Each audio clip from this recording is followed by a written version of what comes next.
한 주 동안 공부한 OCF 세미나를 시작하도록 하겠습니다.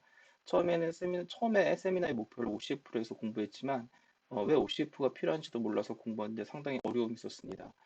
그래서 관련 업계상을 먼저 공부해보는 것이 좋겠다고 생각이 들어서 근본 세미나에서는 IoT 표준들에 대해서 좀 더 살펴보고 OCF를 비롯한 1M2M, 오픈헵, 그리고 홈 어시스턴트에 관련된 표준과 오픈소스에 대해서 살펴본 뒤에 그 다음에 1M2M과 OCF에 대해서 좀 더 살펴보도록 하겠습니다.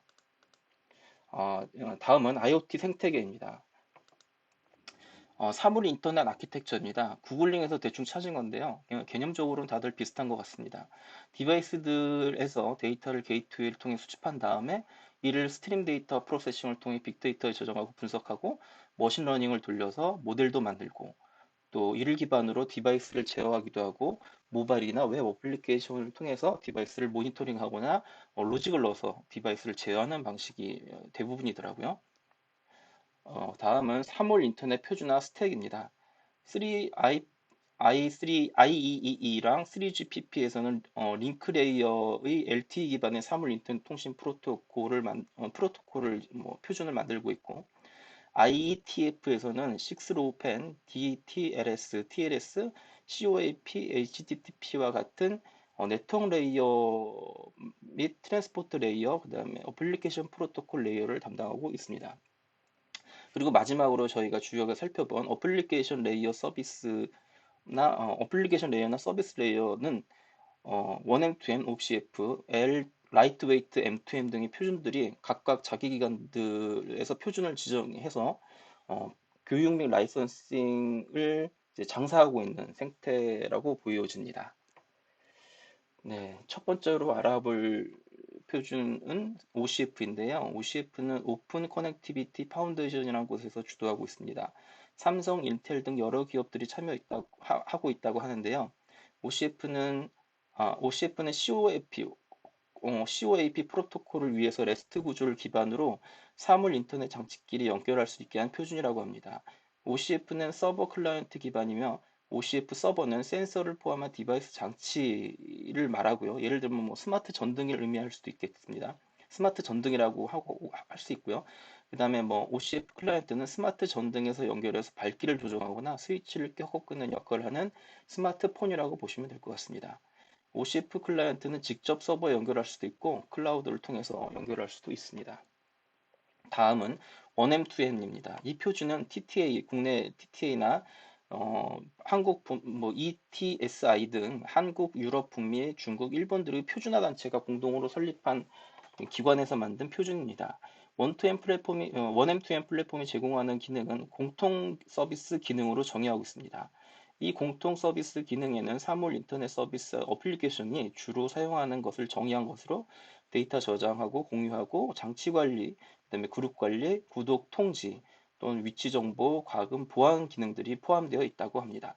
1M2M 코어 프로토콜 메시지는 코헵, COAP, HTTP, MQTT, 웹 소켓 같은 프로토콜을 통해서 전송을 할 수 있다고 하고 다른 추가 프로토콜에 상관없이 바인딩하고 할 수 있다고 하고 있습니다.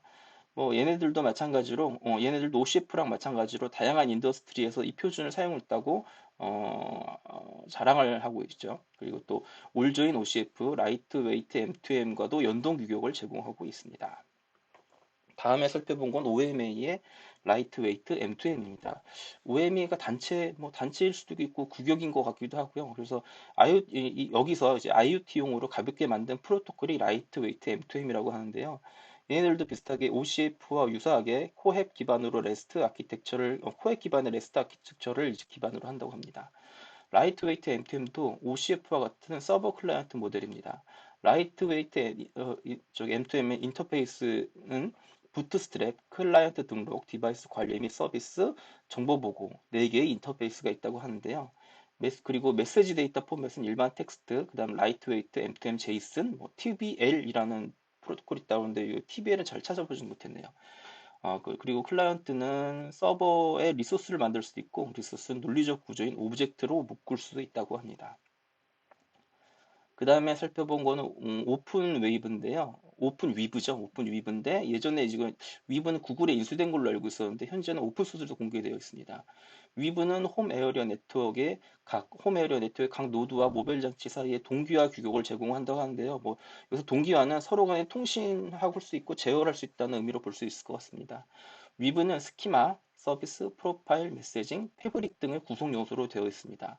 스키마는 크게 트레이트, 인터페이스, 리소스로 구성되어 있는데요. 트레이트는 기본 유닛, 속성 상태, 속성 노티들이 있고, 인터페이스는 트레이트들 간의 그룹입니다. 그리고 리소스는 트레이트와 인터페이스가 묶인 물리적 논리적 디바이스죠. 즉 장치, 뭐 디바이스, 뭐 센서나 뭐 예를 들어 스마트 전등이라고 할 수 있겠습니다. 리소스는 크게 뭐 스마트 전등이라고 한다면 인터페이스는 스위치 온오프, 밝기 등의 조절에 대한 개별적인 그런 리소스 기능들이라고 볼 수 있고요. 트레이트는 온 값, 오프 값, 각각의 값들, 밝기 값이라고 보면 될 것 같습니다. 또 서비스는 얘는 리소스이기도 하고 여러 개의 리소스를 묶을 수도 있는 그런 하나의 뭐 구조라고 볼 수도 있고요. 프로파일은 프로토콜 메시지 유형 및 오류 코드와 같은 기능 세트입니다. 그리고 메시징은 각 리소스 간의 메시지를 처리하는 계층이라고 보시면 될 것 같고요. 패브릭 단은 뭐 네트워크 단이라고 보시면 될 것 같습니다. 기본적으로 IP 버전 6가 사용된다고 합니다. 그 다음에 뭐 여태까지 지금 표준들을 몇 가지 살펴봤는데 살펴보면 다양한 네트워크 기술들이 나열되고 있어요. 그래서 저는 이제 계속 웹앱만 개발한 지 한 10수년 돼서 이쪽 기술들에 대한 난이도가 좀 없어가지고 좀 다시 정리를 다시 한번 해봤습니다. HTTP야 뭐 다들 아시겠지만 인터넷상에서 주고받기 위한 서버 클라이언트 프로토콜 모델이고 기본적으로 스테이트 리스 프로토콜이죠. 리스트를 가져오거나 뭐 하는데 뭐 데이터 전송하는 포스트 풋, 그다음에 삭제를 위한 델리트 요청들을 할 수 있고요. 응답 성공 여부에 따라서 200번 때는 성공, 300번 때는 리다이렉션, 그다음에 400번 때는 오류, 그다음에 500번 때는 뭐 서버 오류 뭐 이렇게 있고요. HTTP 프로토콜을 이용하는 서버는 이제 아파치나 엔지닉스 같은 것도 있고 클라이언트는 크롬 익스플로러 우리 같은 일반적으로 사용하는 브라우저들이 될 수 있겠습니다. 다음은 COAP 프로토콜인데요. 얘는 UDP를 기반으로 하는 프로토콜이라고 합니다. 그래서 UDP를 기반으로 HTTP와 유사하게 요청, 그다음에 응답 형태로 정의되고 기본적으로 얘도 뭐 얘는 콘, 에크, 레스트, 논 네 가지 메시지 타입으로 정의된다고 하고요. 그다음에 코헵은 IP 버전 6를 기반으로 한다고 합니다. 중간에 보안을 위해서 DTLS 계층이 낄 수도 있다고 합니다.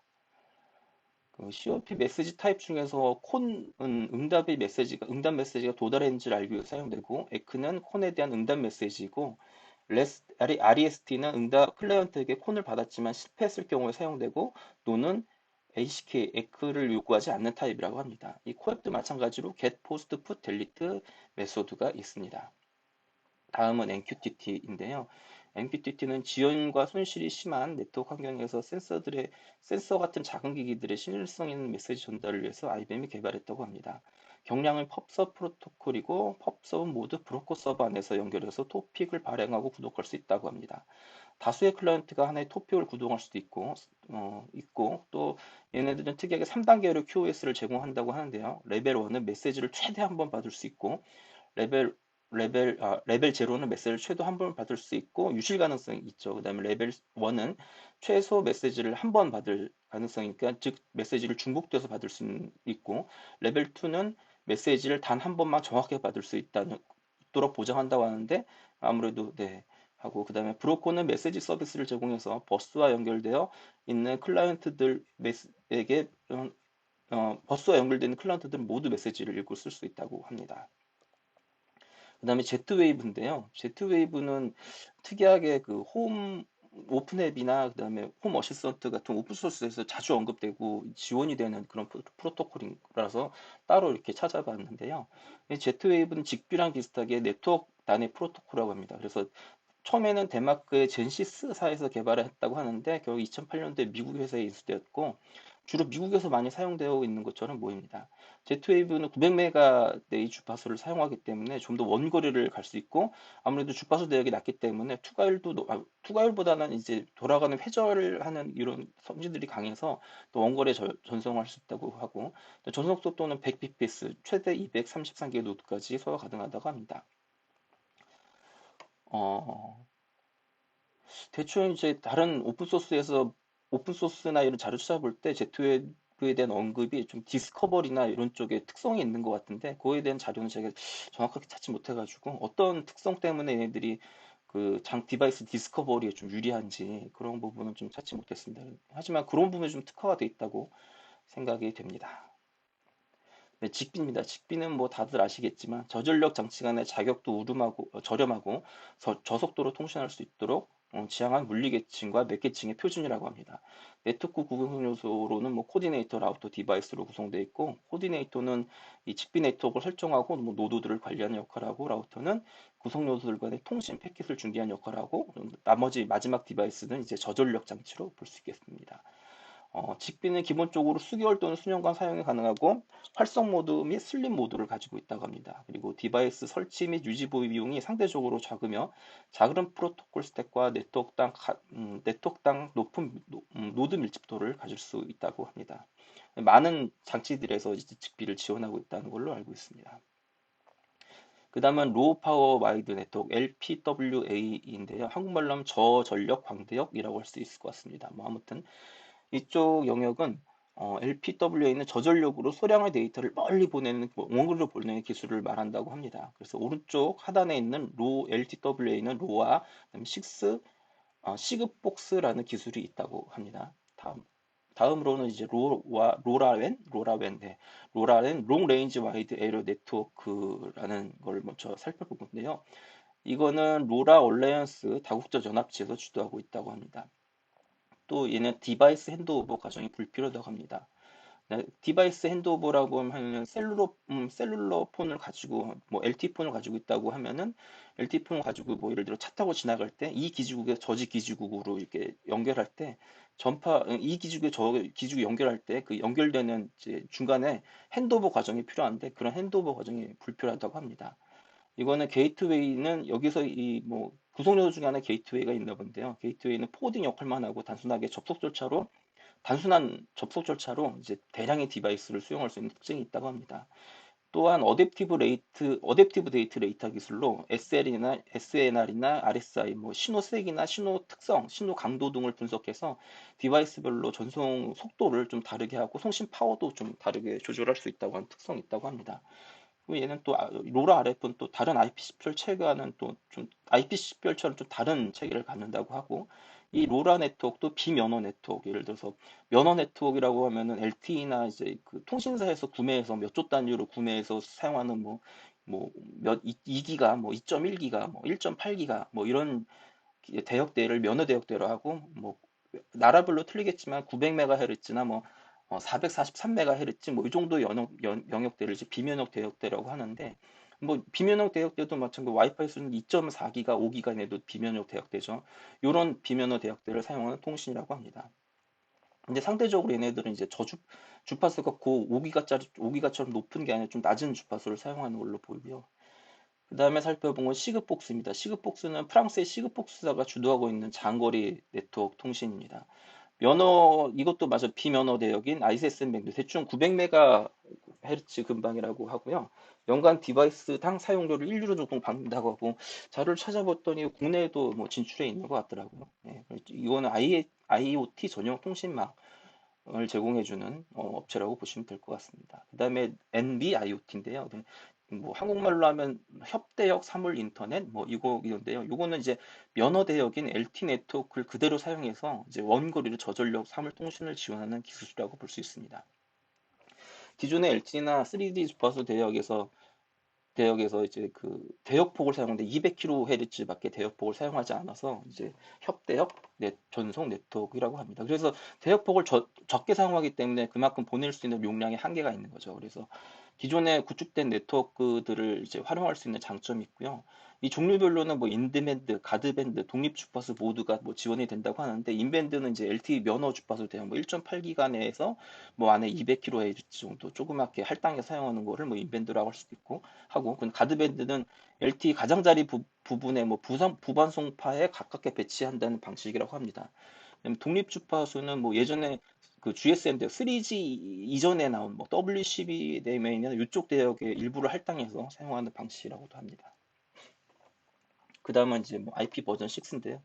다들 아시겠지만 기존 IP 버전 4는 이제 주소 길이가 32비트죠. 네, 2에 32승밖에 안 돼서 이제 주소가 다 고갈돼서 다 나트 같은 걸로 이제 돌아서 이제 공인 IP는 쓰고 나머지는 사설 IP로 쓰고 막 이런 문제가 있었는데 그런 문제를 해결하고자 128비트 주소기를 가진 IP 체결화합니다. 요즘에는 많은 라우터들이나 이런 네트워크 장비에서 기본적으로 IP 버전 6를 지원하고 있다고 하는데요. 네, 그렇다고 합니다. 네. 그다음에 6ROWPAN입니다. 얘는 이제 IP 버전 6 기반위에서 저전력 통신을 위한 기술이라고 하는데요. 맥 계층과 IP 계층의 산전은 어댑테이션 계층이라고 합니다. 이 계층에서는 헤더 압축, 패킷 단표나 이런 기능들을 추가해서 저정력으로 한 250kbps 정도 속도를 가지고 스타 메시 토폴로지를 지원하고요. 뭐 센서 노드가 외부 IP 네트워크와 통신할 수 있다고 뭐 지원을 하고 합니다. 물론 이를 위해서 뭐 게이트웨이가 필요하다고 하는데요. 네. 그 다음에 이제 네트워크를 살펴봤고, 그 다음에 오픈소스 IoT 클라우드 제품들을 살펴보겠습니다. 아까 앞서 살펴본 OCF 1M2M을 비롯해서 그런 위브나 이런 먼저 표준화를 이제 하고, 그 다음에 어떤 그걸 기반으로 하는 IoT 제품도 있고요. 그 다음에 그냥 표준화 없이 그냥 자체 스펙을 가지고 이제 쓰는 그런 오픈소스 제품들도 있더라고요. 그래서 그런 제품들을 좀 소개해 드릴 건데요. 처음에 살펴본 건 OCF에 관련된 IoT 비트입니다.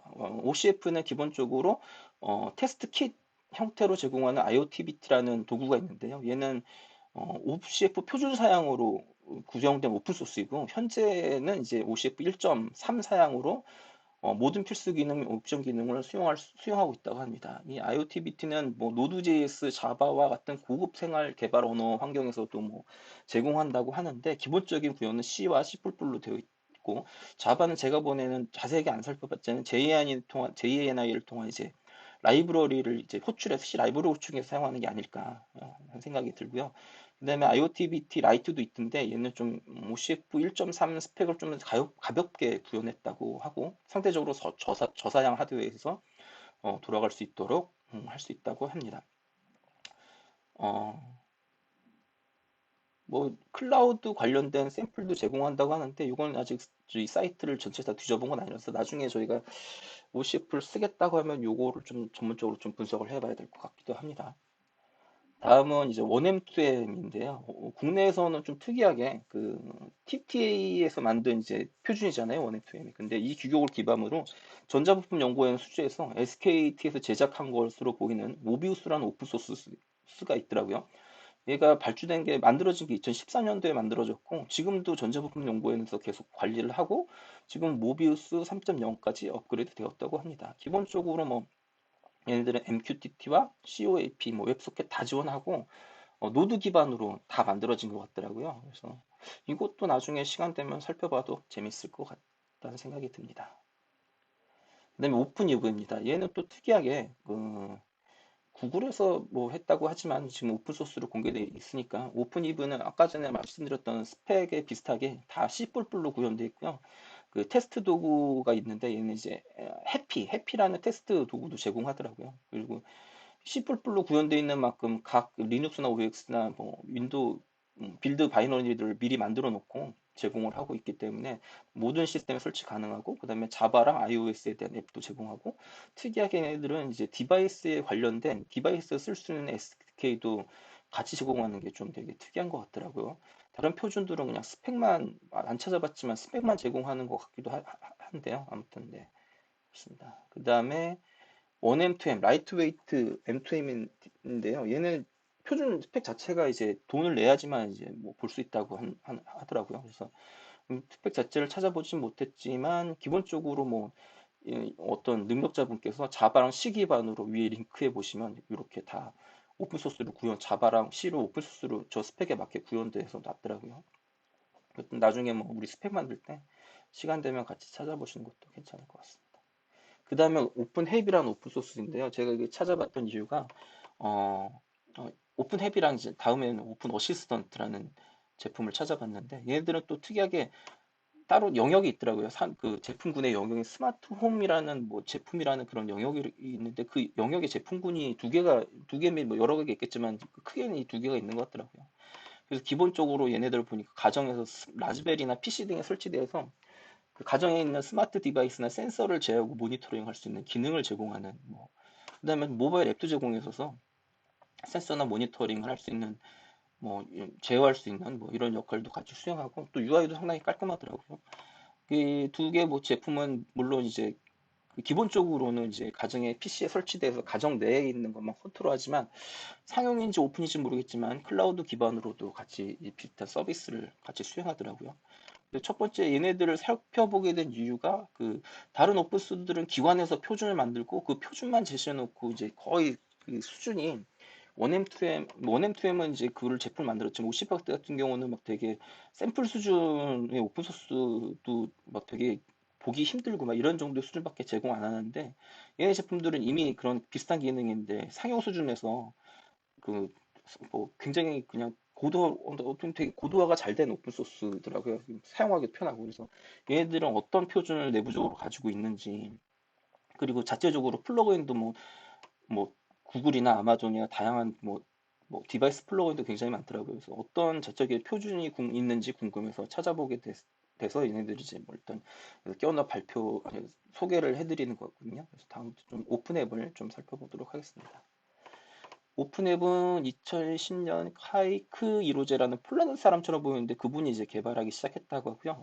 오이수주의 프레임워크를 기반으로 이제 자바 기반으로 구변되어 있고 KNX, 뭐 Z웨이브, MQTT 뭐 다양한 프로토콜을 지원한다고 합니다. 그리고 Z웨이브는 대충 앞서 뭐 대충 설명해 드렸고 KNX는 홈하고 빌딩 자동화 분야에서 뭐 이미 알려진 글로벌 표준 프로토콜이라고 하더라고요. 그래서 얘네들은 KNX 장점은 뭐 원격 설정이 가능하고 스위치나 탐지기 같은 센서 제어의 명령을 통해서 뭐 조명 블라인드 난방 환기 시스템 뭐 직접 이렇게 다 전송할 수 있는 그런 장점이 있다고 합니다. 다음은 오픈앱의 주요 개념입니다. 오픈앱에서 몇 가지 주요 컴포넌트가 있는데요. 첫 번째는 Things, 사물입니다. 사물은 영어로 things라고 하는데 이 물리적인 디바이스와 웹 서비스와 같은 논리적인 소프트웨어가 될 수 있습니다. OCF 서버랑 1M2M에서는 이제 AE, 어플리케이션 엔티티 등이 될 수 있겠죠. OCF에서는 그 OCF 서버라고 하는 그 걔네들이 역할이 되겠죠. 그리고 걔네들은 이제 그 뭐 측정하거나 아니면 스마트 전구 뭐 이런 게 되겠죠. 두 번째는 채널입니다. 사물은 채널을 통해서 기능을 노출하는데 이는 OCF에서 인터페이스랑 비슷한 역할이라고 보시면 될 것 같습니다. 세 번째는 바인딩인데요. 바인딩은 소프트웨어 업데이터래요. 그래서 이 사물을 포함한 아이템을 물리적인 디바이스에 연결하는 방법을 제공합니다. 그래서 디바이스 제조사들이 이 바인딩 소프트웨어를 애드온 방식으로 만들어서 오픈앱에 배포하면 오픈앱에 뭐 레파지토리 같은 데 올려놓으면 오픈앱에서는 사용자가 그 레파지토리에서 받아가지고 이 디바이스에 대한 애드온을 추가함으로써 디바이스를 사용할 수 있다고 합니다. 네 번째는 아이템인데요. 사용자 인터페이스 로직에서 사용할 수 있는 어떤 기능을 나타낸다고 합니다. 그래서 아이템은 상태를 가질 수 있고 또한 명령을 받을 수도 있다고 합니다. 그 다음에 다섯 번째 링크인데요. 링크는 things와 아이템을 연결을 한다고 합니다. 링크는 하나의 채널과 아이템을 연결하며 이 채널이 연결되면 해당 아이템이 활성화된다고 합니다. 사물 싱스, 즉 사물에 대해서 좀 더 자세히 알아보겠습니다. 사물은 물리적인 엔티티 또는 웹 서비스와 같은 논리적인 단위가 될 수도 있습니다. 그래서 사물은 물리적인 엔티티고 채널은 사물에서 제공되는 구체적인 기능입니다. 스마트 전구를 사물이라고 할 경우에 컬러를 연결할 수 있는 컬러 채널, 온도를 연결하는 온도 채널 등이 될 수 있겠습니다. 뭐 그런 게 채널이라고 볼 수 있고요. 채널은 즉 사물에서 제공되는 기능, 펑션이라고 합니다. 채널은 아이템에 연결돼 있고 이 연결은 물리적 계층이 접착제로 활용된다고 역할을 한다고 하고요. 연결이 설정되면 사물은 채널 중에 하나에 연결된 아이템의 이벤트를 전송하거나 받을 수 있다고 합니다. 또한 브릿지라는 사물의 특별한 유형이 있는데 얘는 이제 PIP 기반의 홈 오토메이션 시스템과 연결하기 위해서 뭐 이렇게 연결하는 IP 게이트웨이가 대표적인 브릿지 이해라고 할 수 있다고 합니다. 어, 이번에는 오픈앱 웹 시스템에서 사용하는 이제 사물에 대한 프로세스, 근데 그 UI에서 볼 수 있는 사물을 어떻게 등록하고 뭐 하는지에 대한 뭐 그런 절차인데요. 오픈앱을 라즈베리나 이제 개인 PC에 설치할 경우에 먼저 디바이스를 추가해야 되는데 이 디바이스 발견 또는 디스커버라고 합니다. Z웨이브 지원 디바이스 경우는 2단계에서 뭔가 자동으로 될 수 있는 것 같더라고요. 근데 자동으로 발견되지 않는 경우에는 수동으로 발견해야 되는데 일단 뭐 IP를 직접 넣는다거나 아니면 봉주르 프로토콜 같은 걸 뭐 쓰지 않을까 하는 생각이 듭니다. 이건 뭐 디바이스나 뭐 이런 걸 깔거나 아니면 좀 찾아봐 라즈베리에 디바이스를 설치할 수 있는 뭐 그런 라이브러리도 있으니까 한번 찾아서 설치해 보면은 뭐 알 수 있을 것 같아요. 네. 하지만 지금은 뭐 깔아보기 전이니까 네. 그래서 잘은 모르겠고 일단 발견되면 인박스 편지함에 디바이스가 들어가지고 그 일반적으로 디바이스에 대한 IP 주소 같은 사물을 식별할 수 있는 정보가 같이 들어가진다고 하고요. 인박스에는 뭐 자동으로 승인할 수 있는 기능도 포함되어 있다고 합니다. 그리고 사물의 상태는 뭐 uninitialize, initialize, unknown, online, offline, 뭐 removing, removed가 있다고 합니다. 대충 뭐 영어 의미 보시면은 어떤 뜻인지 금방 아실 수 있을 것 같습니다. 그다음에 아이템인데요. 오픈앱에서 아이템은 좀 어려운 것 같아요. 이것도 좀 난해한데요. 이 아래 보시면 도표를 잘 보시지 모르겠는데 도표를 보면은 오픈앱에서 제공하는 아이템이라고 하는데요. 기본적으로 뭐 예를 들어 스마트 전구에서 제공 뭐 컬러라는 아이템은 스마트 전구에서 활용될 수 있는 아이템인 것 같아요. 보면은 이제 명령도 온오프, 스위치 온오프, 그다음에 브라이트니스 증가 감소, 그다음에 퍼센트 같은 명령어가 있어요. 그다음에 컨택트 아이템은 또 문이나 창문에서 사용될 수 있는 뭐 그런 아이템인 것 같아요. 그래서 온오프라는 명령 타입을 갖고 있는데, 근데 이거랑 좀 다르게, 좀 개념상 다르게, 뭐 스트링이랑 스트링 또 넘버라는 프리미티브 타입의 뭐 그런 아이템도 존재해요. 그리고 이 아이템과 그 다음에 스마트 전구가 어떻게 이렇게 매칭이라기보다는 그 레벨링이 맞을 수 있는지 이게 좀 약간 이해가 안 되더라고요. 그래서 얘네들도 좀 왜 이렇게 만들었을까? 이런 아이템 개념을 왜 뒀을까? 이게 좀 약간 이해가 안 되는데, 뭐 그렇습니다. 그다음에 오픈헤드에서는 측정 단위를 기본 측정 단위를 몇 가지를 뭐 제공한다고 해서 그 길이 뭐 온도, 압력, 속도 뭐 제공하고 얘네들은 기본 유닛 단위도 제공하고 그다음에 변환도 자동으로 제공한다고 합니다. 그것도 프레임워크 등에서요. 기본적으로 스마트홈 솔루션 같은 경우는 이제 TTS나 STTS 그냥 텍스트에서 음성하고 음성에서 텍스트로 변환하는 그걸 기본적으로 베이스를 하고 있기 때문에 어떻게 보면 당연히 지원돼야 되는 기능 중에 하나일 것 같아요. 그래서 얘네들도 지원을 하는데 그 음성이나 오디오 인식을 위해서는 뭐 구글이나 아마존이나 뭐 이런 걸 쓸 수도 있고 오픈 소스를 가져다 쓸 수도 있는 것 같아요. 그래서 그런 애드온 또는 바인딩들이 굉장히 또 많은 것 같아요. 그래서 그런데 얘네들을 뭐 애드온을 내가 개발적으로 만들겠다. 오픈앱에서 뭐 음성 인식 뭐 툴킷이 있는데 이를 뭐 오픈앱에다 만들겠다 그럴 때는 이제 몇 가지 얘네들이 가이드 뭐 이렇게 제공하는 이런 기능들이 뭐 포맷들이 있는데 뭐 오디오 스트림, 오디오 포맷, 오디오 싱크, 오디오 소스 뭐 이런 애들이 있어요. 그래서 이런 걸 이용해서 이제 그 음성 인식 서비스를 만들 수 있다고 합니다.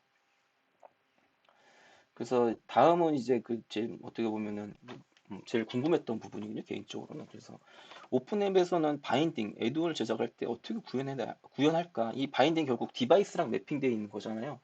OCF 같은 경우에선 뭐 REST API로 뭐 아니면 1M2M에서 REST API로 뭐 CRUDR 같은 걸 줘가지고 뭐 호출해서 디바이스에서 어떤 역할을 하고 막 이렇게 다 그냥 뭐 응답 메시지는 이렇게 줘야 돼. 뭐 REST 주소는 이렇게 줘야 돼. 뭐 이렇게 이런 걸 정해놓는데 얘네들은 그런 걸 정해놓은 문서 하나도 없거든요. 그래서 찾아봤더니 얘네들은 이 에드온 바인딩 인터페이스 프로그램을 에드온 프로그램을 제작해서 올려놓는데 그 프로그램 안에 이제 각자적으로 맞게 각자에 맞게 알아서 구현돼 있고 이제 구현할 때는 얘네들이 제시한 인터페이스를 표준으로 제시해서 이 인터페이스를 구현해야지만 이제 오픈의 시스템에 통합할 수 있도록 만들어 놓은 것 같아요. 그래서 내부적으로 이 인터페이스를 구현할 때 내부적인 규격 같은 게 있을지 모르겠지만 뭐 개발자 사이트나 튜토리얼 문서 같은 거 봐서 내부적인 규격이 있는 것처럼 보이진 않습니다. 아무튼 이런 인터페이스를 프로그램을 통해서 구현하는 방식을 통해서 이제 다양한 서비스들을 이제 다 포괄할 수 있고 그 디바이스에 연결하는 부분에 대한 어떤 그런 규격들은 뭐 디바이스 제조사들이나 서비스 이 오픈앱에 들어와서 어떤 바인딩 어플리케이션을 만들고자 하는 사람들이 알아서 만들 수 있도록 해주는 뭐 그런 개발자한테 자유를 좀 부여하는 뭐 그런 저기 네 그런 방식을 통해서 얘네들은 이제 디바이스를 붙이는 것 같습니다. 바인딩 에제인데요. 얘는 에어 비주얼이라는 뭐 제품이 있나 봐요. 그래서 그런 노드들을 어떻게 어, 추가하는지 뭐 어떻게 바인딩을 하는지에 대한 일종의 뭐 예시인데요. 얘네들은 좀 특이하게 그 일종의 언어를 사용하더라고요. 그 언어를 사용하는데 이 업체가 바인딩 인터페이스를 구현해서 오픈앱에 배포하고 또는 오픈 채널 또 아이템을 통해서 이제 스펙 문서를 또 제공합니다. 그러면 이 오픈업 사이트에 얘네들을 다 볼 수 있고요. 스펙 문서들은.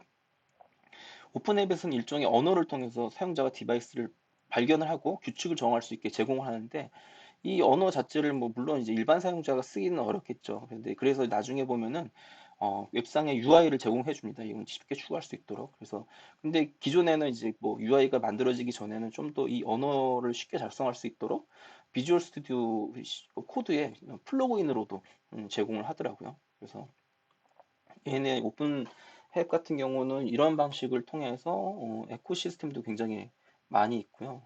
굉장히 좀 나름 활성화가 많이 되어 있는 그런 시스템인 것 같습니다. 다음은 홈 어시스턴트입니다. 이는 오픈앱과 더불어 뭐 이쪽의 양대 산맥이라고 할 수도 있을 것 같아요. 홈 어시스턴트는 오픈앱과 유사한 홈 오토메이션 툴이라고 할 수 있습니다. 기본적으로 파이썬 3로 작성되어 있고, 오픈앱과 마찬가지로 구글 어시스턴트, 뭐 이케아 등에 제공하는 툴이 있다고 하더라고요. 뭐 도구들이 있다고, 걔네들도 통합되어 있고, 뭐 걔네들을 비롯한 뭐 다양한 기능들이 통합되어 있다고 합니다. 물론 라즈베리 파이에 설치될 수 있을 정도로 뭐 가볍다고 하고요. 현재는 사이트는 라즈베리 4를 추천하고 있더라고요. 얘네들은 크게 홈 컨트롤, 홈 오토메이션, 스마트 홈이 메인 컴포넌트라고 보면 될 것 같습니다. 홈 컨트롤은 디바이스에서 정보를 수집하고 장치를 제어하는 역할을 하고, 홈 오토메이션은 사용자 설정에 따라 명령을 트리거하는 역할을 한다고 합니다. 마지막으로 스마트 홈은 이전 동작을 기반으로 명령을 트리거를 한다고 하는데요. 이기는 조금 이해가 안 돼. 이전 명령이 뭐지? 뭐, 요거는 나중에 시간 돼서 깔면서 해보면 좀 이해가 될 수도 있을 것 같습니다. 다음은 홈 어시스턴트는 기본적으로 MQTT를 기반으로 디바이스에 연결하는 모델인 것 같습니다. 홈 어시스턴트의 코어 프레임워크에는 이벤트 버스, 스테이트 머신, 뭐 서비스 레파지토리, 타이머 등과 같은 컴포넌트로 구성되어 있다고 하고요. 이벤트 버스는 MQTT인 것 같고, 스테이트 머신은 디바이스 상태 추적하는 뭐 그런 역할을 하고, 서비스 레지스트리는 뭐 서비스를 관리하는 역할을 한다고 합니다. 그 다음에 홈 어시스턴트에서는 기본적으로 물리적인 디바이스를 엔티티라고 표현하는데요. 이 엔티티는 홈 어시스턴트에서 디바이스를 추상하는, 또 내부에서 디바이스 추상하는 역할을 합니다. 개발자는 서비스 또는 상태 머신의 작동 방식에 전혀 신경 쓰지 않고 엔티티 클래스만 확장해서 필요한 메소드만 구현하면 디바이스를 쉽게 붙일 수 있다고 합니다. 앞서 살펴본 오픈앱의 바인딩 인터페이스랑 좀 비슷하지 않나요? 그죠? 엔티티는 다음 역할을 수행합니다. 설정을 플랫폼에 배포하고, 설정 그리고 발견된 디바이스를 시스템에 전송하고, 또한 서비스 요청을 위한 엔티티를 수집한다고 합니다. 여기서 서비스는 예를 들면 뭐 스마트 전구를 엔티티라고 하면 색 조절 및 뭐 오픈, 온오프가 서비스가 될 수 있을 것 같습니다.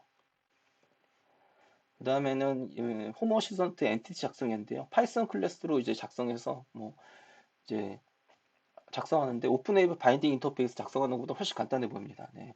그리고 클래스를 만들어서 배포하고, 필수적인 메소드, 뭐 어싱크 업데이트, 뭐 스케줄 업데이트, HSState 이런 메소드를 작성하고, 그다음에 뭐 필수 속성들 작성해서 뭐 올려놓으면 뭐 업데이트 엔티티가 뭐 이제 작성하고, 디바이스에 연결되는 부분들은 이제 이 코드에서 직접 개발자가 코딩을 해야겠죠.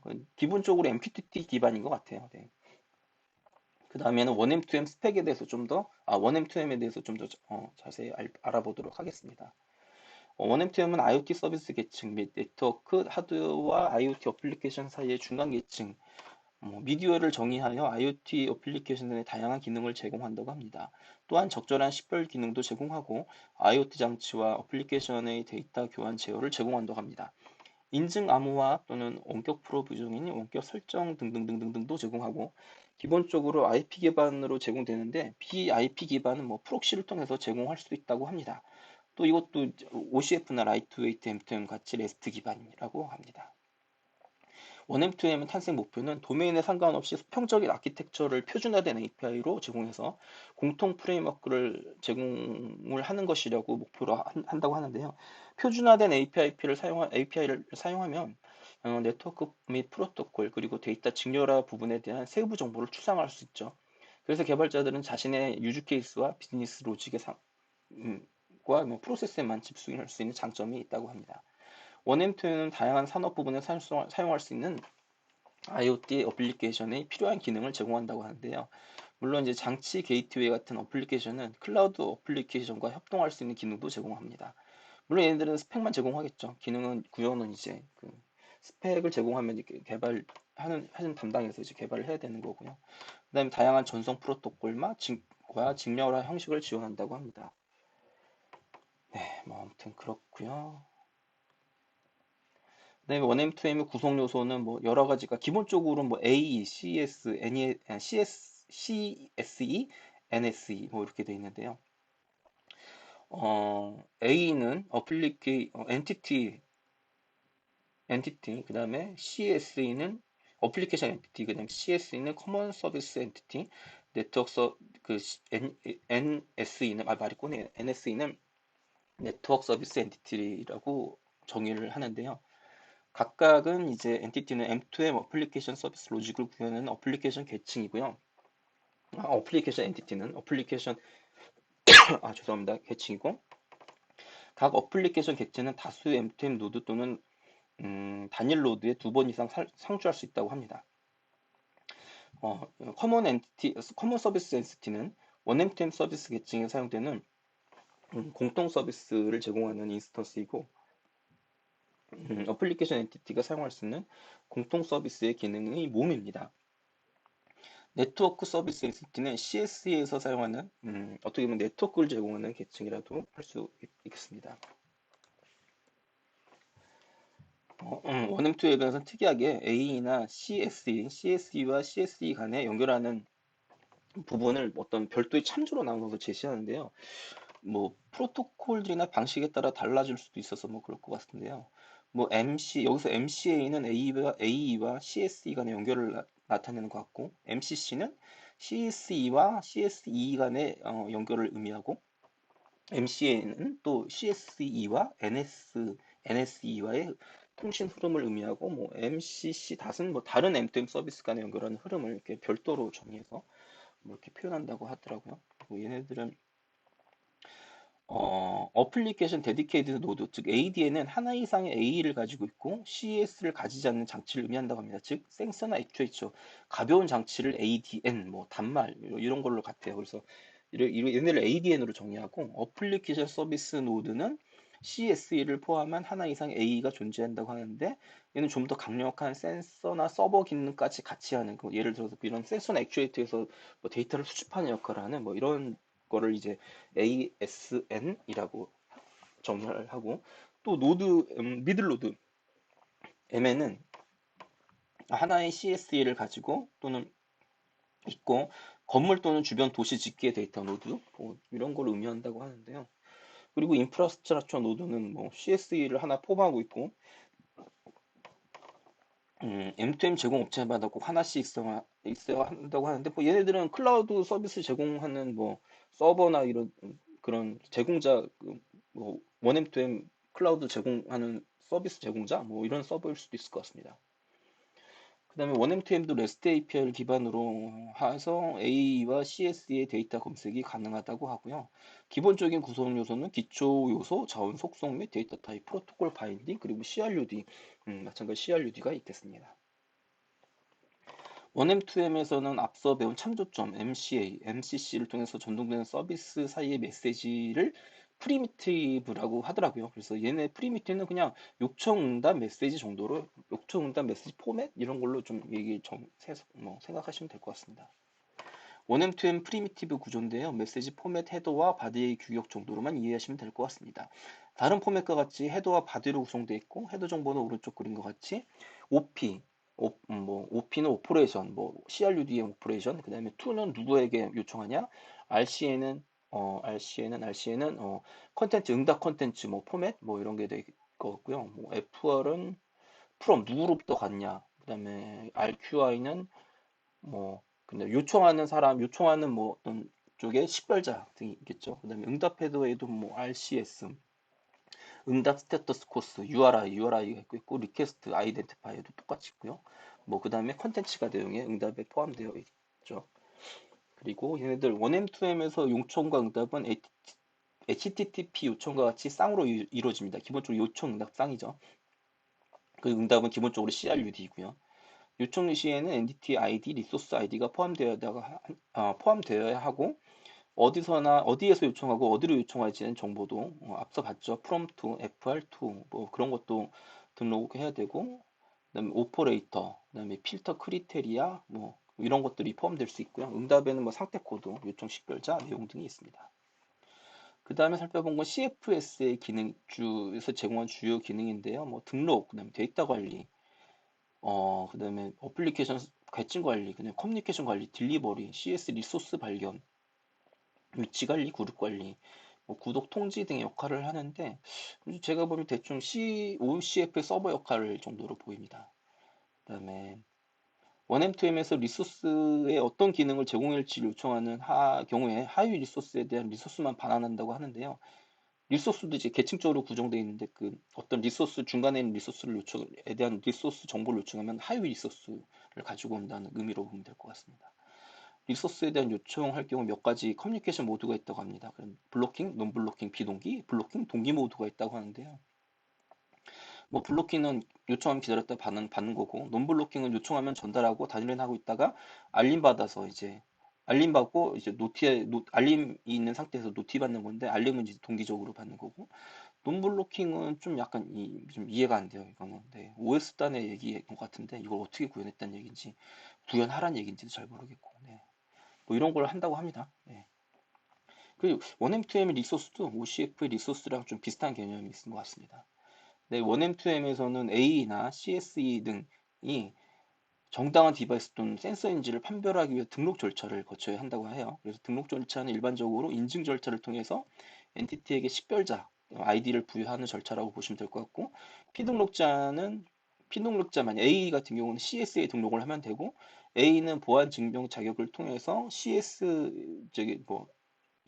등록받으면 되고, CSE나 CSIN, CSE는 뭐 클라우드인 것 같아요. 클라우드에서 CSE 클라우드에서 받으면 되고, 근데 네 아무튼 CSE는 중간 서버 또는 뭐 그런 역할을 하는데, 네 CSE는 뭐 뭐죠 M2M 서비스 제공자 서버인 것 같고요. CSE는 A보다 더 신뢰받아야 되기 때문에 프리디파인 된 CSE 아이디를 서비스 제공자로부터 이미 받아서 CS에 포함시켜 놓고 있어야 된다고 합니다. 1M2M에서 리소스를 만들 때 리소스 타입을 지정해야 되는데 뭐 리소스 타입은 OCF도 똑같이 있더라고요. 그래서 이 규격은 리소스 타입 1M2M의 리소스 타입은 뭐 컨테이너 리소스, 플렉스 리소스, 타임 시리즈 리소스, 액세스 컨트롤, 뭐 롤 리소스, 토큰 리소스 뭐 여러 가지 있어요. 그리고 뭐 디바이스 관리 리소스는 뭐 MG, MT, 오브젝트, MGMD, CMD, 뭐 EX, 인스턴스 뭐 이런 리소스 타입들이 있더라고요. 뭐 네, 이런 거는 뭐 이런 게 있대요. 네, 일단 보시면 될 것 같고. 1M2M에서 A나 CS는 명령 및 센서나 명령을 받을 수 있는 센서나 명령을 그 리소스로 표현할 수 있다고 합니다. 그래서 리소스는 앞서 설명한 리소스 타입을 지정해야 되고, 리소스는 하위 리소스를 가질 수 있고, 리소스는 주소 지정이 가능한 리소스, 뭐 CRUD 조작 대상이라고 보시면 될 것 같습니다. 리소스 구조는 최상의 루트는 뭐 CSE 베이스라는 그런 구조를 가지고 있어야 되고, 여기에 리소스의 절대 주소가 할당이 된다고 합니다. 각 리소스는 속성을 가지는데 이 속성에는 리소스에 대한 정보를 포함될 수 있다고 합니다. 속성에는 범용 속성, 공통 속성 및 자원별 속성 뭐 이렇게 있다고 합니다. 이 장표는 뭐 그냥 1M2M에서 CRUDN 요청하는 프로세싱 절차인데요. 뭐 이런 게 있다라고 보시면 될 것 같아요. 다 비슷할 것 같아요. 응답 요청이니까 뭐 응답하고 요청 받고 뭐. 예. 다음부터는 이제 OCF 코어에 대해서 알아보도록 하겠습니다. 원래는 OCF 세미나였으니 이 부분에 대해서 좀 더 많이 다루도록 하겠습니다. OCF 스펙 파일에는 뭐 코어 프레임워크 보안, 뭐 브리칭, 와이파이 셋업, 클라우드, 뭐 리소스 대 다른 표준 스펙 매핑 등의 내용이 담겨져 있는데요. 지금부터는 이제 스펙에 담긴 내용대로 스펙을 알아볼까 합니다. 여기서 뭐 언급한 스펙은 2.1인데요. 사실 2.1과 1.3 차이를 잘 모르겠어요. 1.3을 본 적이 별로 없어가지고. 네. 아무튼 네. 지금부터는 OCF 코어 프레임워크를 통해 OCF 코어 프레임을 알아볼 건데요. 얘는 OCF 코어 프레임워크는 저사양 장치에서부터 고사양 장치에 이르기까지 포함할 수 있는 확장 가능한 아키텍처를 제공한다고 합니다. 이 프레임워크 주요한 기능은 첫 번째 발견, 즉 디스커버리고요. 이 디스커버리는 디바이스를 발견하기 위한 메소드입니다. 두 번째는 메시징인데요. 이 메시징은 브릿지를 통해서 프로토콜 변환하는 메소드, 기본적으로는 COAP를 통해서 데이터를 주고받는다고 합니다. 세 번째는 리소스인데요. 이는 물리적인, 논리적인 엔티티를 리소스라고 보시면 될 것 같습니다. 그 다음에 CRU된 REST를 기반으로 추가 수정, 삭제, 변경 공지에 대한 요청 응답 메커니즘을 의미합니다.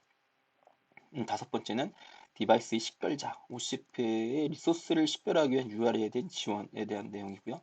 여섯 번째는 프로토콜 브릿지인데요. 원M2M과 같은 다른 표준 스펙들이나 직비나 이런 걸로 변환하기 위한 브릿지 프레임워크를 제공한다고 합니다. 다음은 OCP에서 가이드하는 기본적인 프로토콜 스택입니다. 맨 위에는 어플리케이션인데요. 이는 개발자가 개발하는 기능일 것 같아요. 그리고 그 다음 리소스 모델은 앞서 소개한 대로 실제 물리 세계를 표현하는 엔티티라고 보면 될 것 같습니다. 이에 대한 조작은 오픈 API 2.0 기반의 REST API를 통해서 한다고 합니다. 다음은 요청응답 메시지 포맷이고요. 기본적으로 12OR을 지원한다고 합니다. 얘는 12OR은 JSON 압축 버전인 것 같아요. 네. 그다음에 메시지를 보낼 프로토콜은 기본적으로 COAP를 사용하고 COAP는 UDP, 그다음에 IP 버전 6를 사용한다고 합니다. 다음 OCP에서 제안하는 IoT 범위, 아키텍처라고도 볼 수 있을 것 같아요. 맨 상단에 보시는 버티컬 프로파일이 있는데 얘네들은 이제 산업별 도메인이겠고, 그 다음은 베이스라인 펑셔널리티는 OCP에서 제공하는 스펙, 기능, 프로토콜, 스택, 이런 것들이 나열되어 있고, 원M, 2M의 CSE 이런 거랑 또 비슷한 것 같기도 하고요. 그 다음에 커넥티비티는 연결 계층, 네트워크 연결 계층, 와이파이, 블루투 이런 걸 것 같고, 그 다음에 OCF 스펙들은 클라우드, 사물, 또 사물 싱스 또는 이를 제어하는 컨트롤러에 탑재하여 제어 모니터링 하거나 클라우드에서는 다른 클라우드를 기반할 수 있는 정도의 범위까지 스펙에 포함한다고 합니다. 클라우드에 대한 접근 제어 이런 설명은 뒤에 좀 나와 있습니다. OCF에 설명하는 사물, 싱스에 대한 정의입니다. 스마트 전구의 경우 왼쪽에는 OCF에 설명하는 리소스에 대한 속성에 대한 내용이고 실제 구현될 메소드의 동작으로 보시면 될 것 같아요. 오른쪽에는 실제 스마트 전구에서 구현하는 메소드 또는 동작 이런 걸로 보시면 될 것 같습니다. OCF에서 디바이스는 디바이스로 정의하고 디바이스 내 리소스를 가질 수 있고요.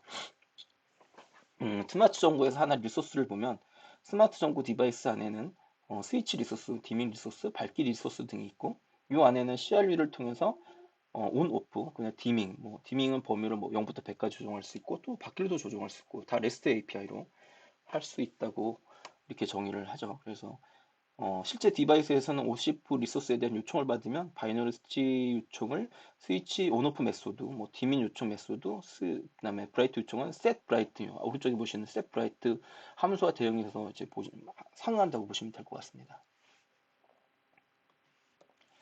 그다음에 OCF에서 제공하는 주요 OCF 얘는 스펙이 아니라 조직에서 제공하고 있는 서비스는 스펙을 제공하고 그다음에 스펙을 구현할 수 있는 아주 지금은 매우 간략한 오픈 소스를 제공하고 도큐멘테이션이 이렇게 잘 되어 있지도 않은 것 같고요. 그다음에 상호 응용성을 위한 인증 및 테스트, 그다음에 인증 로고 프로그램 이런 걸 운영한다고 합니다. 모두 당연히 유료겠죠. 스펙 만들어 놓고.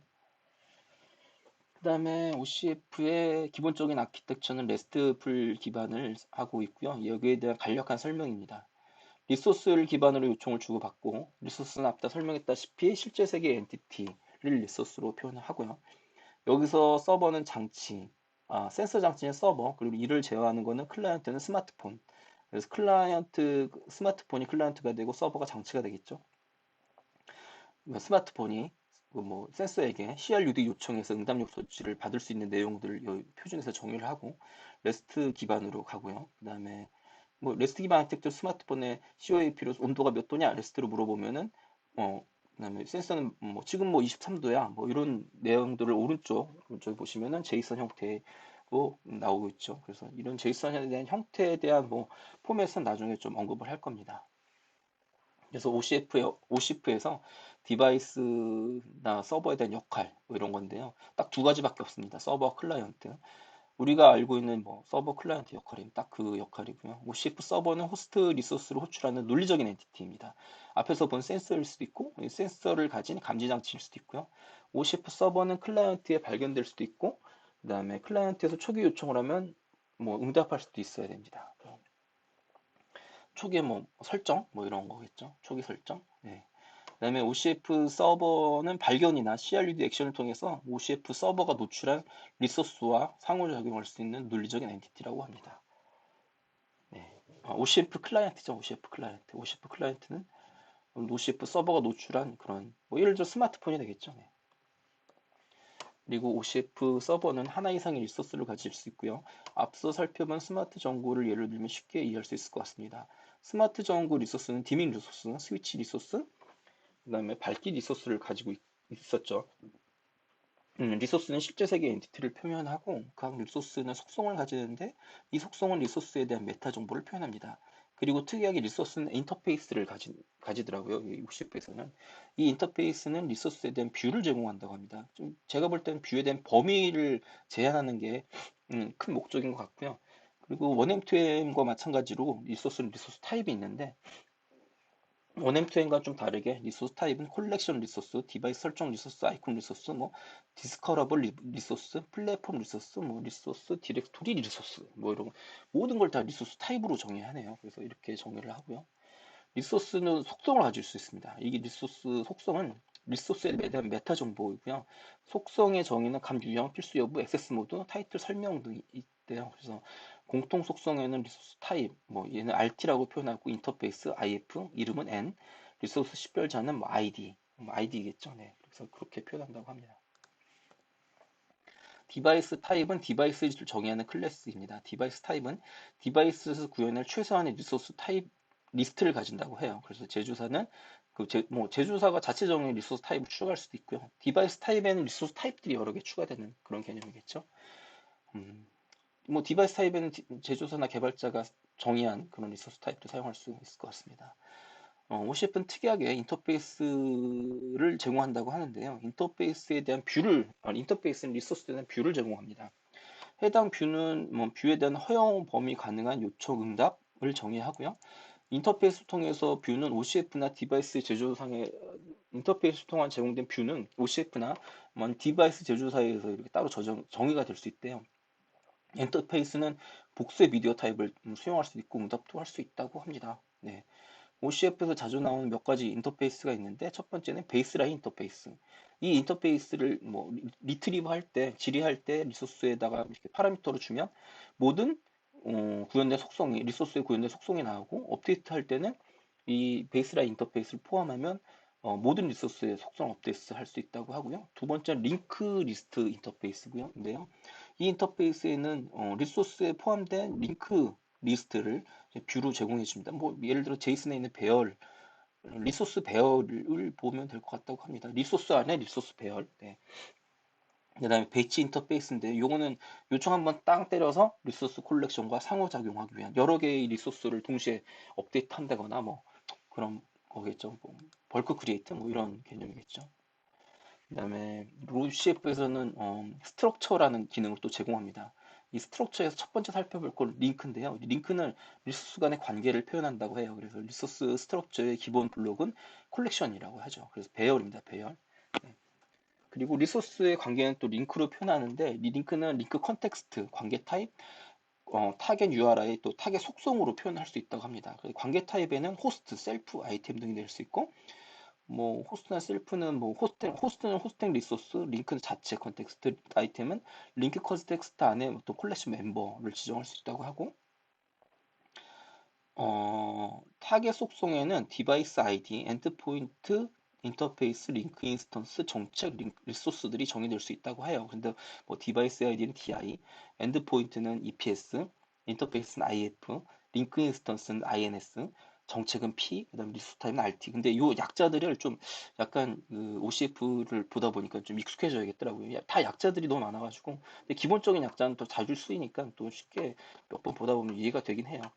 여기서 특이하게 볼 보면 정책 P 속성인데 여기서 BM은 BM이라는 값을 지정해야 되는데 여기서 BM을 0으로 해놓으면 발견이 가능한 거고 1일로 지정하면 모니터링이 가능한 거고 2번부터 7번까지는 뭐 예약으로 정의되어 있어서 향후에 뭐 쓰임에 따라 또 다를 수 있다고 하고요.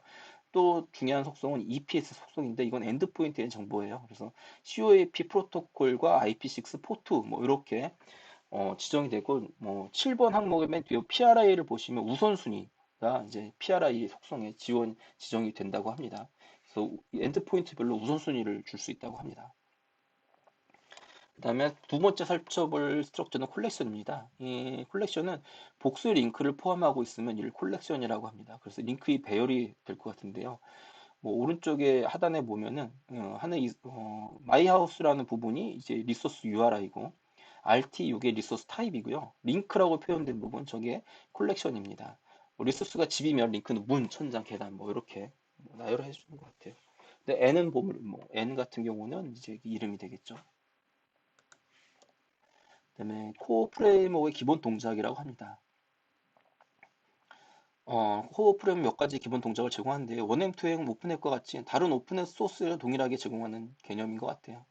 그래서 발견은 서버에 노출된 리소스나 리소스 정보를 획득하는 거고, 조작은 그 리소스를 CRUDN을 통해서 속성을 관리하는 거고, 그 다음에 리소스를 식별하기 위한 동작, 그 다음에 보안, 좀 특이한 부분은 디바이스 관리, 리부트, 공장 초기화, 소프트웨어 업데이트에 대한 스펙도 여기서는 같이 제공을 하더라고요. 특이하게도. 그다음에 OCF에 대한 디바이스에 대한 개념입니다. 그림 도표에서 보시면 물리적인 플랫폼은 OCF, OC 슬래시 OCI 슬래시 P, P는 플랫폼이겠죠.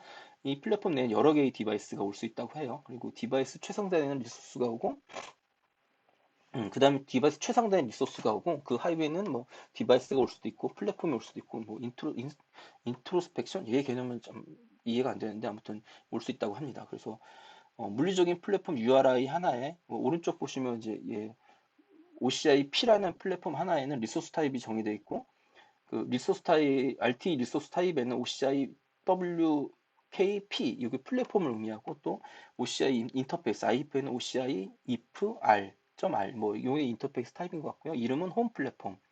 그다음에 PI는 뭔지 모르겠다. 그다음에 MNMN은 제조사인 것 같아요. 지금 여기는 삼성으로 예를 들어 있네요. 그리고 OCF는 엔드포인트를 COAP 프로토콜로 정의하고 기본적으로 UDP와 IP 버전 6를 사용하며 그 다음에 요청 응답 메시지를 정의하고 여기는 출발지와 목적지를 반드시 기재한다고 하고요. 여기 출발지와 목적지 기재할 때는 IP나 포트, DNS 등이 올 수 있다고 합니다.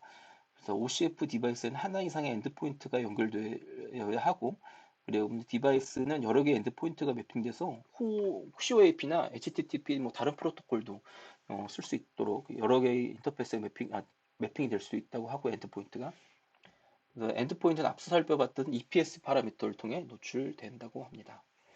OCF에서는 IANA에 등록된 OCF 서비스 주소를 사용해서 COP를 검색할 수 있다고 합니다. COAP, OCF 서비스 주소를 디바이스를 INI에 계속 등록한다는 얘기인지 잘 모르겠어요. 네, 아무튼 그렇다고 하고 리소스를 찾기 위해서 디바이스에 OIC, RES 요청을 하면은 디바이스는 발견 가능한 리소스를 반환한다고 합니다. 그래서 그 리소스들은 이제 링크의 배열로 반환되고 각 링크들은 서버에서 제공하는 리소스를 모두 포함한다고 표현한다고 보면 될 것 같고요. 그 링크에는 HR 주소, 관계, 엔드포인트, 인터페이스는 뷰, 리소스에 대한 뷰죠. 그 다음에 관찰 가능한 리소스 등이 나온다고 합니다.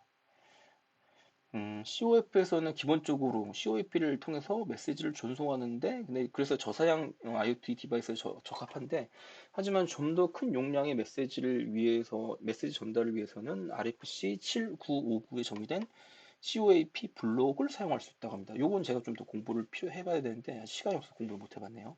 이런 걸 사용해서 좀 더 많은 페이로드를 전송할 수 있다고 합니다.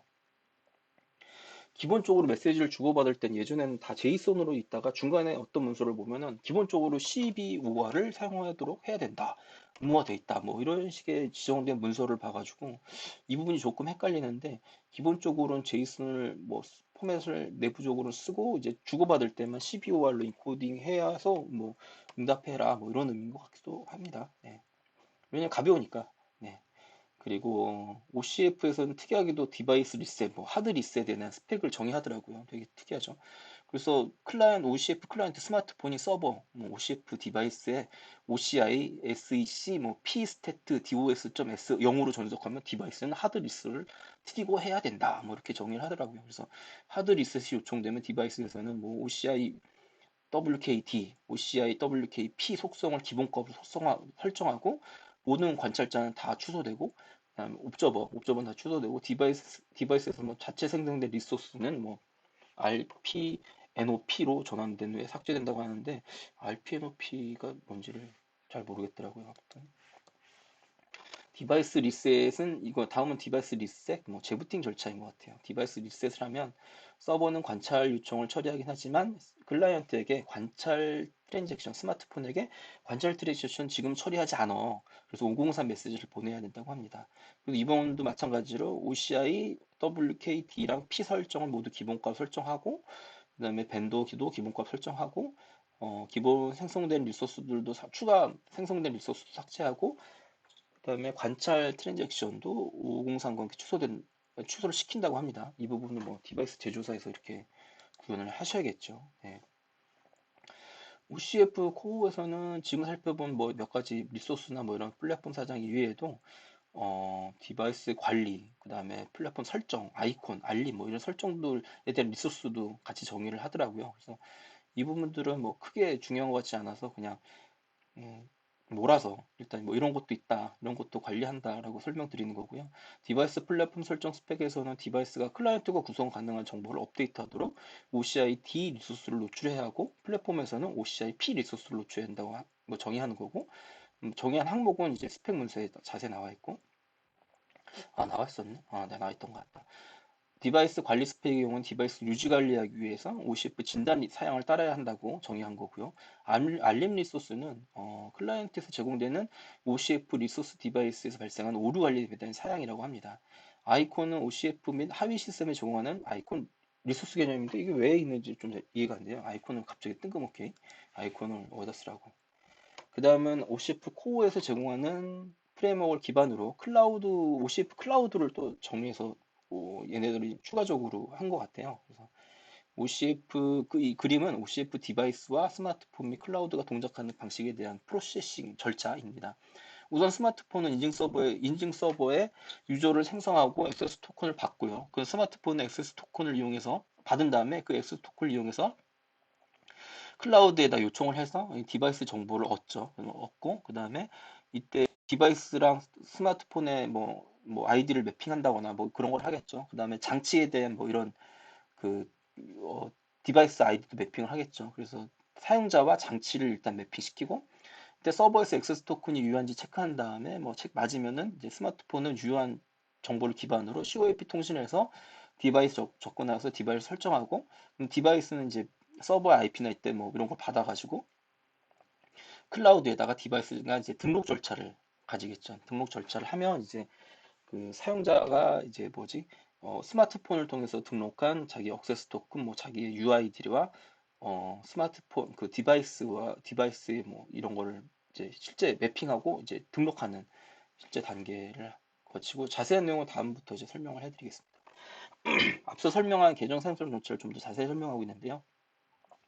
우선 스마트폰의 클라우드 서비스를 이용하는 어, 사용자는 중재자, 뭐 여기서는 미디에이터 앱을 폰에 다운받아 한다고 합니다. 그러니까 뭐 여기서는 중재자 앱이라고 할게요. 중재자 앱을 다운로드 받고 이 중재자 앱을 열면 사용자 이름이나 비밀번호를 입력한 로그인 화면이 나오고 이걸 로그인을 하면 자격증명을 한 뒤에 액세스 토큰을 받죠.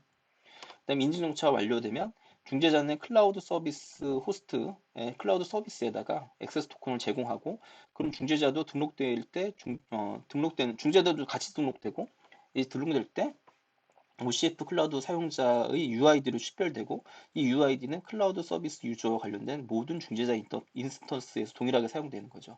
즉, 이 UID는 여러 개의 미디에이터와 매핑될 수 있는 이런 개념인 것 같아요. 네, 그리고 동일한 사용자는 또 여러 개의 디바이스를 또 묶을 수 있습니다. 아이디를 받은 중재자는 OCF 클라우드 서비스에 대한 자기 아이디를 제공해서 자신의 UID와 디바이스를 매핑시킵니다. 그 다음에 OCF 클라우드는 장치에 대한 고유 액세스 토큰을 반환을 하고 토큰과 디바이스 아이디에 대한 맵을 유지합니다. 그리고 나중에 장치가 이제 등록될 때 이 액세스 토큰을 쓰겠죠. 이 액세스 토큰은 OCF 클라우드에서 생성할 수도 있고 다른 엔티티에서도 생성할 수 있다고 합니다. 다음은 이제 디바이스 프로비저닝 절차인데요. 중재자는 일반적으로 OCF 발견, 뭐 검색, 프로비스 뭐 이런 프로세스를 통해서 장치에 연결을 하고, 그다음에 중재자는 이제 액세스 토큰, 클라우드 서비스 주소, 뭐 인증 제공자 이름을 같이 제공 디바이스에 합니다. 연결하면 디바이스 그 정보를 받고, 그러면 디바이스는 OCF 클라우드에 TLS 뭐 보안 연결을 생성해서 그 중재자한테 받은 DID 액세스 토큰, 오서 프로바이더 속성을 업데이트 요청을 통해 보냅니다. 초기에.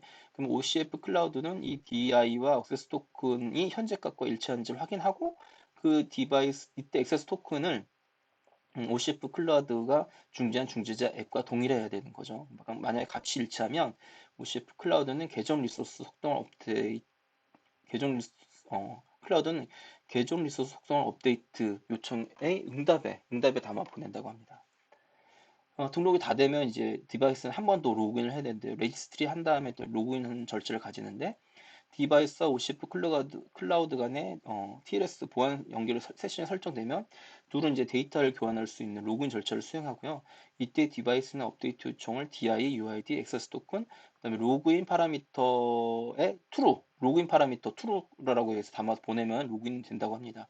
그러면 OCF 서비스는 클라우드 서비스는 요청을 검증을 맞으면 세션 타임이 포함된 응답 메시지를 같이 내보내면 이제 그때부터는 이제 어, 세션이 생성된 거고요. 그리고 디바이스는 그 뒤로부터 TCP 세션을 열어서 데이터를 교환한다고 합니다. 디바이스는 OCF면서 어떤 데는 OCF고 얘네 클라우드에서는 이제 클라우드 간에 여는 이제 디바이스는 TCP 세션인가 봐요. 그래서 생성한다고 하고 로그인이 완료되면 디바이스는 자신의 클라우드에다가 자신이 가진 리소스를 배포해서 그 자신의 가진 리소스를 발견될 수 있게끔 해야 되죠. 그래서 다른 이제 사용자들이 그 리소스를 사용할 수 있게끔 해줘야 되고, 클라우드는 이 디바이스에다가 CRUD 권한을 부여하기 위해서는 뭐 디바이스 오너십 트랜스퍼 서비스, 크리덴셜 매니지먼트 서비스, 액세스 매니지먼트 서비스 뭐 이런 거를 뭐 OCS 디바이스 측에서 프로비저닝을 해서 OCS 클라우드를 뭐 이렇게 디바이스도 믿어야 되니까 인증을 뭐 해야 된다고 하는데 이 부분 좀 어려워가지고 제가 나중에 좀 더 공부해봐야 될 것 같아요. 보안과 이쪽은 다 보안이랑 관련된 영역이거든요. 그래서 부분들은 좀 아직 공부가 좀 덜 된 상태이고요. 그리고 클라이언트랑 그다음에 서버 간에 어떻게 디바이스와 그다음에 그 스마트폰 간에 어떻게 연결해야 되는지에 대한 절차.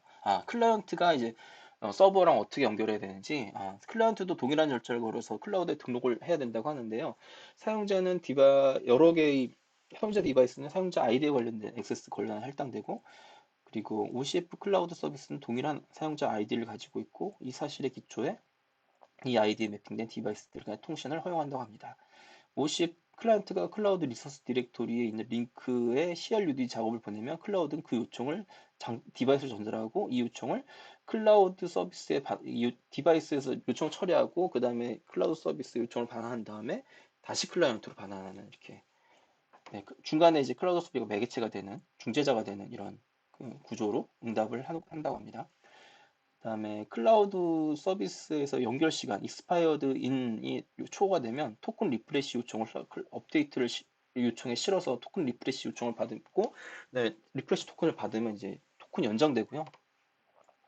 클라우드에서 연결 로그아웃 하게 되면 로그인 아까 전에 보면 로그인 속성에다가 폴스를 똑같이 담아서 보내면 로그아웃을 시켜줘야 된다고 합니다. 그 다음에 OCF 디바이스가 이제 OCF 클라우드에 등록 취소 요청을 할 수도 있고요.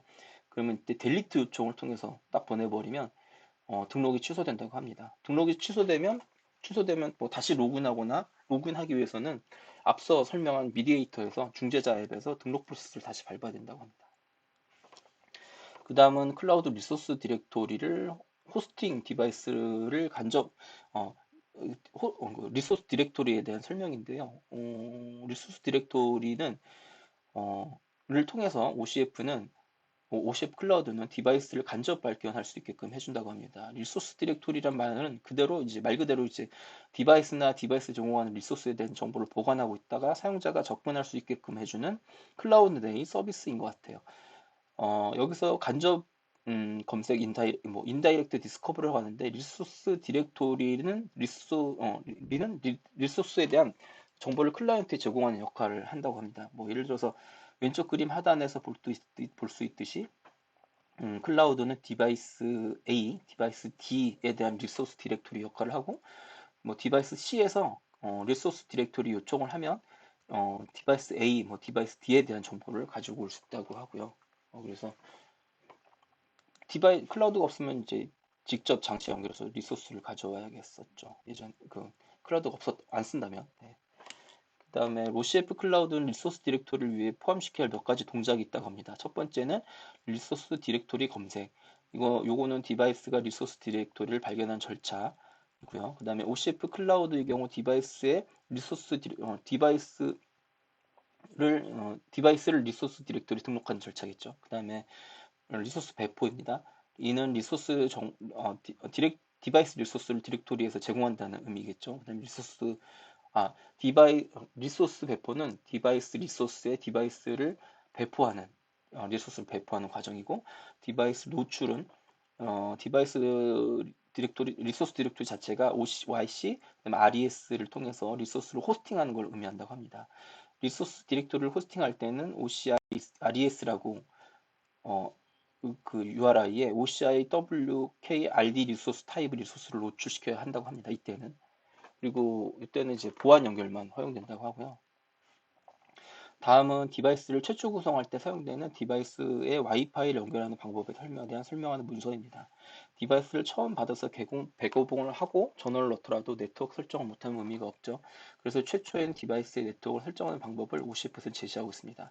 OCF에서는 디바이스의 소프트웨어 와이파이 그냥 와이파이 AP 그 AP 프로그램 하나 띄워서 뭐 이건 샤오미도 비슷한 것 같아요. 샤오미 디바이스들도 전원 올리면 기본적으로 디바이스에 와이파이 AP가 뜹니다.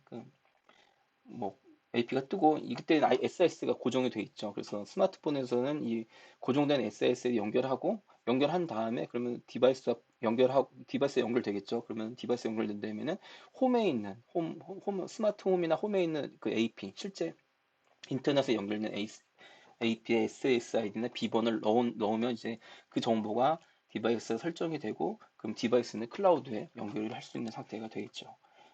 그래서 뭐 기본적으로 뭐 와이파이 셋업을 위해서 OCP에서 정의하는 역할인데요. 뭐 중재자를 사용해서 인롤러를 구성하는 프로세스를 가지고 중재자는 인롤리가 타겟 네트워크를 연결하도록 논리적인 기능을 하고 얘는 뭐 앱이 되겠죠. 아까 말한 스마트폰이나 PC에 인롤리는 이제 연결이 필요한 디바이스겠죠. 인롤러는 연결을 필요한 홈 AP, 홈 와이파이 AP가 되겠죠. 그다음에 소프트 AP는 인롤리 상에서 구현된 소프트웨어적으로 구성된 AP라고 보시면 될 것 같아요. 그다음에 이것도 와이파이 설정도 리소스로 관리한다고 하는데 이거는 와이파이 설정 리소스나 뭐 속성에 대한 정보더라고요. 이거 나중에 필요하면 한번 보면 될 것 같아요. 그다음에 다른 표준들과 마찬가지도 OCF도 다른 표준들 이제 연결하기 위한 스펙을 제공하는데 이걸 브리징이라고 하더라고요. 그래서 OCF 브리지는 BOCF 대비 OCF 장치를 연결을 시켜주는 가상의 개념이래요. 그래서 블루투스, 직비, 올조인, 1M, 2M 장치들을 OCF 스펙을 가진 장치와 연결하기 위해서 제시하는 표준인데요. 이런기 위해서는 이 다른 표준 장치와 OCF 디바이스 사이에 어떤 소프트웨어 장치를 만들어야 된다고 합니다. 그래서 여기서는 OCF 서버, OCF 센서 또는 수 있고요. BOCF 클라이언트가 연결을 시도할 경우 중간에 가상 클라이언트가 있어야 되는 거고요. 반대의 경우에는 가상 서버가 존재해야 되는 브릿지 플랫폼이 가운데 있어야 한다는 그런 개념입니다. 그래서 이건 브릿지에 대한 예제인데요. 전등 및 펜 같은 경우는 오른쪽에 있는 라이트 및 펜 같은 경우에는 BOCF 디바이스이고 스마트폰 OCF 클라이언트인데요. 이 OCF 클라이언트에서 비브릿지된 OCF 이제 펜이나 라이트에 접근하려면 중간에 이제 OCF 브릿지드 플랫폼이 존재해야 된다. 뭐 이거 어떻게 만들어야 되냐, 뭐 이런 거에 대한 얘기는 없고요. 여기에 대한 이제 뭐 1M, 2M이나 얘네들 아니면 올조인이나 이거에 대한 스펙 그 뭐 예를 들어 전구에 대한 뭐 이렇게 모델 매핑 이런 거는 뒤에서 이제 나오거든요. 금방. 이런 거에 대한 기능, 이런 매핑, 모델 매핑은 제공을 하고 있습니다. 그래서 OCF에서 브릿지 간에 브릿지를 제공하는 목록이라고 하는데요. 그래서 뭐 올조인, 원엠2엠, 직비, BLE, 제트웨이브, 하이어 U 플러스, 오션 얼라이언스, 인오션 얼라이언스 이런 제품들이 있다고 합니다. 다음은 이제 OCF 데이터 모델입니다. 그 OCF 브릿지를 할 때 중간에서 어떤 다른 OCF 생태계와 OCF 데이터 모델과 연동을 위한 매핑 모델 뭐 이렇게 보시면 될 것 같고요. OCF 스펙에 나와 있는 구문으로 정의하고 OCF를 슈퍼셋으로 해서 OCF에 누락된 모든 디바이스와 리소스 타입을 지원을 한다고 합니다. 그래서 OCF 스펙과 BOCF 스펙 사이의 중간 매핑 모델을 제공하고 있고요. 지금 여기서는 이제 올 조인에 대한 뭐 예시입니다. 이거 되게 길어요. 항목 리스트가 되게 길고요. 이거 문서 보면은 되게 많고 뭐 예를 들어서 OCF 에어 케어 같은 경우는 OCF 디바이스 타입 에어 컨디셔너 뭐 이거는 뭐 OCF 디바이스 타입 아이디는 뭐 요거다. 올 조인은 뭐 에어 컨디셔너 뭐 이렇게 쓰는데 뭐 이런 식의 맵인 거고요. 다음 1M2M도 마찬가지고요. 1M2M의 디바이스 타입은 뭐 디바이스 3D 프린터인데 OCI는 OCI-D 3D 프린터 이거다. 뭐 이렇게 정의된 문서들, 모델들이 쭉쭉 있습니다. BLE도 있고, Z웨이브도 있고, 이노션도 있고. 그래서 이런 OCF에서 제공하는 리소스 타입은 원 아이오타 ORG에서 확인할 수 있다고 하고, 뭐 이 리소스 타입에 대한 유형도 확인할 수 있다고 합니다. 그리고 요거는 디바이스 명세에 대한 예제이고요. 디바이스 타입은 뭐 라이트면 OCI T 라이트 이렇게 명세되어 있어야 되고 여기서는 필수 코어 리소스가 있는데 OCI, OIC, RES, OIC, P, OIC D, 인스트로펙션 얘네들이 있어요. 필수 보안 리소스 정의할 수 있고요. 그 다음에 디바이스 타입의 필수 리소스는 뭐 OIC, R 스위치 바이너리 이건 스위치 껐다 켰다 할 때 이 리소스는 반드시 있어야 되고 노출 선택되는 리소스는 OIC, 뭐 R 라이트, 브라이트니스, 밝기 조정 리소스 같은 건 옵셔널이다. 이렇게 예제를 주고 있습니다. 다음은 이제 OCF 보안인데요. 이 부분은 아까 설명했듯이 제가 보안이 굉장히 약해가지고 좀 요거는 좀 내용을 이번 세미나에서 하기가 좀 그래서 문서는 일단 뭐 어디서 베껴서 정리를 했는데 제가 내용을 뭐 다른 것도 마찬가지지만 얘는 더 모르겠어가지고 여기서는 보안은 좀 스킵을 하고 뭐 다음번에 기회가 되면 좀 더 공부해서 세미나를 해드리도록 하겠습니다. 그래서 이제 일단은 OCF에 대한 세미나는 이렇게 여기서 마치겠습니다. 아, 한 1시간 한 20분 10분 정도 된 것 같은데요. 장시간 기회를 주셔서 감사합니다. 이상 마치겠습니다.